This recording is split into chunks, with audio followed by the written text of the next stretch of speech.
Assalamualaikum warahmatullahi wabarakatuh. Alhamdulillahirabbil alamin. Shalatu wassalamu ala asrofil anbiya'i wal mursalin wa ala alihi washabihi ajmain amma ba'du. Baiklah, langsung saja. Kami dari kelompok 7 yang beranggotakan 1. Arum Fadilah dengan NIM G000210088. Yang kedua, Aprilia Ceping Ageng Rahayu dengan NIM G000210229.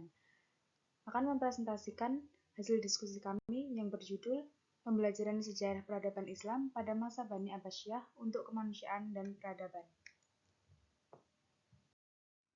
Baik, yang pertama, Sejarah Peradaban Islam pada Masa Bani Abbasiyah. Dinasti Abbasiyah merupakan dinasti yang kuat setelah berhasil mengalahkan dinasti Bani Umayyah.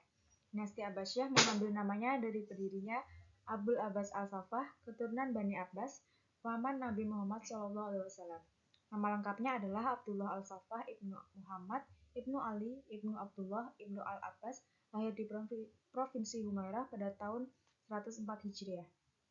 Ia resmi menjadi khalifah pada tanggal 3 Rabiul Awal tahun 132 Hijriah. Raja dinasti ini ada selama waktu yang sangat lama, dari tahun 750 hingga 1258 Masehi. Faktor nyata yang mempengaruhi terbentuknya Bani Abbasiyah adalah adanya kelompok masyarakat yang tidak lagi mendukung Bani Umayyah saat ini. Karena opini masyarakat saat itu meyakini bahwa para penguasa pada masa Bani Umayyah seringkali korup, sekular, dan berpihak pada kelompok mazhab tertentu, khususnya Syiah dan Khawarij, serta Mawali atau yang baru masuk Islam, kebanyakan dari Persia. Mereka merasa diperlakukan tidak adil dengan pajak selangit yang dipungut oleh kelompok Arab pendukung revolusi Abbasiyah. Propaganda Bani Abbasiyah. Propaganda Bani Abbasiyah dibagi menjadi dua tahap. Tahap pertama yaitu dimulai pada akhir abad ke-1 Hijriah, mendorong Abu Muslim Al-Khurasani untuk bergabung dengan Bani Abbasiyah. Selama periode ini, kerja propaganda berlangsung tanpa kekerasan.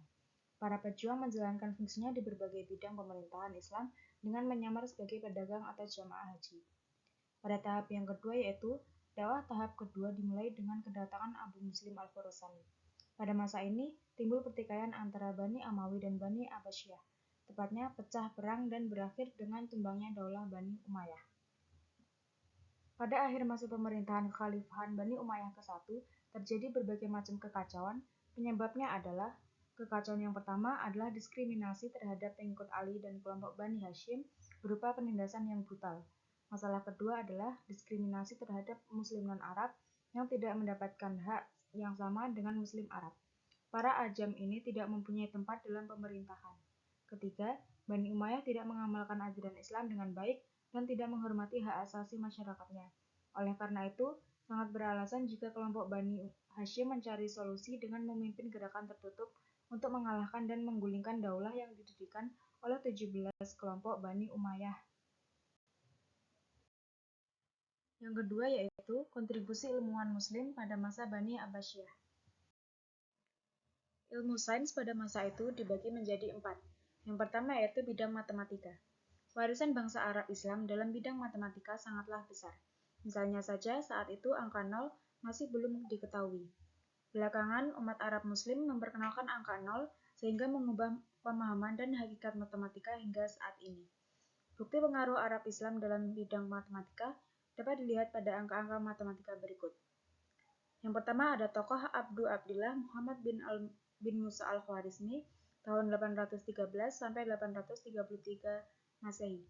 Di antara karyanya adalah penulisan buku Al-Jabar yang dikenal luas selama berabad-abad. Sebenarnya istilah algoritma sebenarnya mengacu pada nama Al-Khwarizmi. Tokoh yang kedua yaitu Abu Ali Hasan Ibn Al-Hasan Ibn Al-Haytham atau Al-Hazin tahun 965 sampai 1039 Masehi. Namanya telah diabadikan dalam matematika, misalnya melalui adaptasi bahasa Arab dari masalah Al-Hazin Al-Hasan. Tokoh yang ketiga ada Abu Rayhan Muhammad bin Ahmad Al-Biruni tahun 973 sampai 1050 Masehi. Bukti kepiawaiannya antara lain adalah penghitungan tepat pi dalam buku ketiganya yang berjudul Qanun Al-Mas'udi. Tokoh yang keempat ada Umar Khayyam tahun 1240 sampai 1131 Masehi. Di antara kontribusinya adalah pengembangan lebih lanjut aljabar versi Al-Khwarizmi, membahas penyelesaian pecahan tingkat kedua menggunakan trigonometri dan aljabar, serta cara mengelompokkan kembali pecahan dengan cara yang menakjubkan. Baik, selanjutnya yang kedua ada bidang astronomi. Bagi umat Islam, ilmu astronomi erat kaitannya dengan ajaran agama. Misalnya saja mengenai penentuan waktu sholat berdasarkan kondisi geografis dan perubahan musim. Begitu juga untuk menentukan arah kiblat, pergerakan bulan untuk menentukan awal Ramadan, haji, dan lain-lain. Dinasti Abbasiyah melahirkan sejumlah astronom muslim.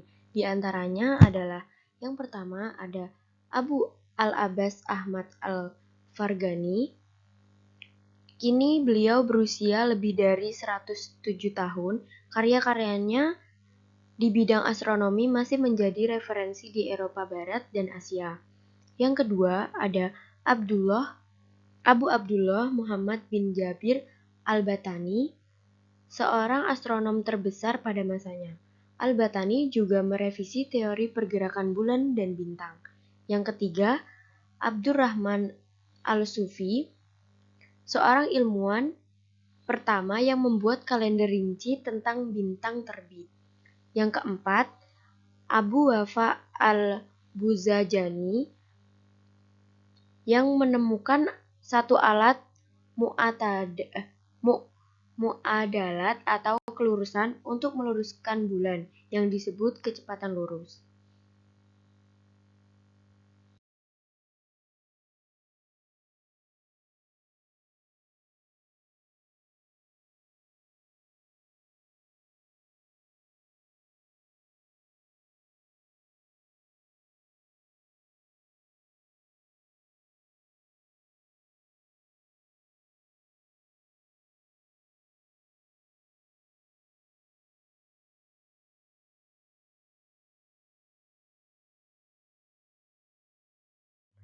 Baik, yang ketiga ada bidang kedokteran.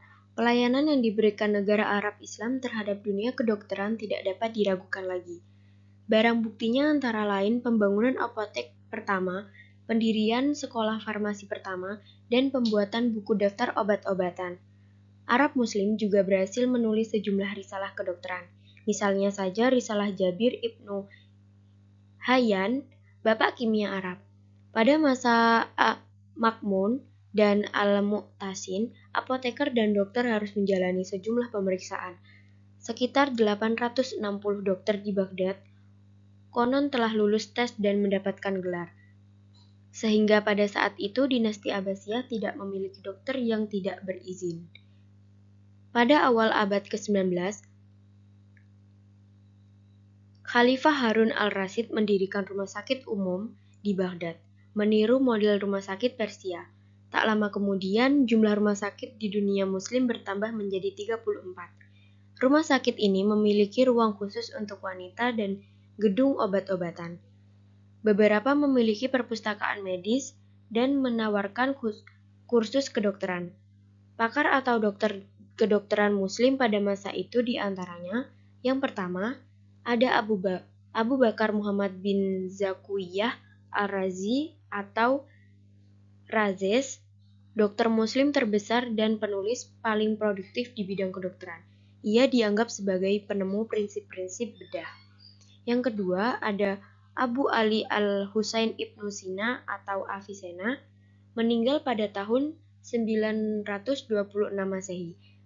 Beliau menemukan banyak penyakit berbeda dan menemukan seseorang ahli bedah yang juga ahli di bidang kesehatan mulut. Yang ketiga, Ibnu Rushd atau Averroes, pelopor dalam pengobatan umum dan ilmu jaringan tubuh. Beliau berkontribusi dalam bidang penelitian yang berkaitan dengan pembuluh darah. Yang keempat ada Abu Hashim al-Zahrawi, khususnya yang pertama kali menemukan teori pembedahan dengan menciptakan dan menggunakan instrumen bedah dan injektor. Dan yang keempat adalah bidang fisika.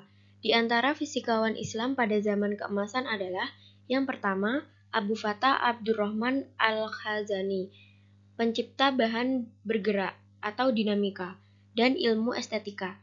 Hingga kini teorinya terus diteliti dan dipelajari di berbagai sekolah dan universitas. Yang kedua ada Abu Muhammad Al-Hasan bin Ya'qub Al-Hamdani. Beliaulah yang pertama kali menjelaskan tentang hakikat teori fisika gravitasi yang dikenal dengan takatul maudu atau muatan, atau takatul kamun, muatan kosong. Meskipun ia tidak merasa langsung membenarkan bahwa benda atau benda saling tarik-menarik. Oleh karena itu, Al-Hamdani memberikan landasan yang kuat bagi teori umum gravitasi yang ditemukan oleh Newton. Yang ketiga, perkembangan bidang seni pada masa Bani Abbasiyah. Selanjutnya, perkembangan bidang seni pada masa dinasti Abbasiyah. Para khalifah Abbasiyah memberikan perhatian yang besar terhadap seni budaya, khususnya puisi, musik, arsitektur, kaligrafi, dan penjilitan buku. Situs puisi yang terkenal antara lain adalah Ibnu Muqaffah, Abu Nawas, dan Basor Ibnu Bard. Di bidang arsitektur, para khalifah Abbasiyah membangun istana masjid dan tempat peristirahatan yang indah. Bidang kaligrafi, Abbasiyah mencatat beberapa nama besar antara lain Ibnu Muqlah, Ibnu Bawah, dan Yaqut al-Musta'sim. Masjid Cordoba Jami merupakan sebuah peradaban yang masih eksis hingga saat ini. Masjid ini merupakan masjid paling terkenal di Andalusia, namun saat ini digunakan sebagai katedral. Abdurrahman Ad-Dakhil memulai pembangunan masjid ini pada tahun 1700 Hijriah atau 780 Masehi. Kemudian dilanjutkan oleh putranya Hasim dan raja-raja berikutnya. Di Baghdad juga terdapat penyanyi, pemain kecapi, dan pemusik terkenal. Ahli musik yang terkenal adalah Ibrahim bin Al-Mahdi. Al-Watsik adalah seorang pemain kecapi. Al-Mu'tazat dan Al-Muntasir merupakan ahli dalam bidang musik dan sastra. Perkembangan seni musik tidak terlepas dari intensifnya penerjemah risalah musik dari bahasa Yunani ke bahasa Arab dan didukung pengusaha terhadap musisi dan penyair untuk menciptakan seni musik. Beberapa pusat kegiatan ilmu pengetahuan dan seni pada masa dinasti Abbasiyah antara lain, yang pertama, Hijaz, Mekah, dan Madinah merupakan pusat ilmu hadis dan fikih. Yang kedua, Irak, kota-kota Irak merupakan pusat aktif segala jenis ilmu pengetahuan seperti tafsir, hadis, fikih, bahasa, sejarah, ilmu kalam, filsafat, ilmu alam, ilmu eksakta, dan ilmu musik. Yang ketiga, kota Fustat di Mesir menjadi saksi kebangkitan ilmu pengetahuan di Masjid Amr ibnu As. Yang keempat, Masjid Damaskus adalah pusat ilmu pengetahuan. Damaskus dan Beirut mengembangkan berbagai bidang keilmuan, seperti di Beirut mempelajari hukum internasional termasuk hukum Romawi. Yang kelima, Isfahan, Istana Bani Buwayhi di Isfahan merupakan pusat ulama, cendekiawan, dan penyair, tempat ilmu pengetahuan berkembang di seluruh negeri. Kota Bukhari, Istana Bani Buwayhi juga merupakan pusat ilmu pengetahuan. Yang keenam ada Istana Emir Tabrista Qabus Ibnu Wasmakir yang terletak di pesisir pantai Khoiwin merupakan pusat ilmu pengetahuan. Yang ketujuh ada Ghaznat. Sultan Muhammad Ghaznan adalah seorang raja yang sangat tertarik dalam ilmu pengetahuan. Yang kedelapan ada Hataib Saif al-Daulah menyulap istana menjadi tempat pertemuan para ulama dan penyair. Yang kesembilan ada Istana Ibnu Talun. Masa Ibnu Talun di Mesir terkenal dengan beberapa muhaddisin atau cendekiawan hadis, sejarawan, penulis, dan penyair, Masjid Amr ibnu As, dan Masjid Ibnu Salun sebagai pusat ilmu pengetahuan. Baik, sekian presentasi dari kelompok kami. Kurang lebihnya mohon maaf. Wassalamualaikum warahmatullahi wabarakatuh.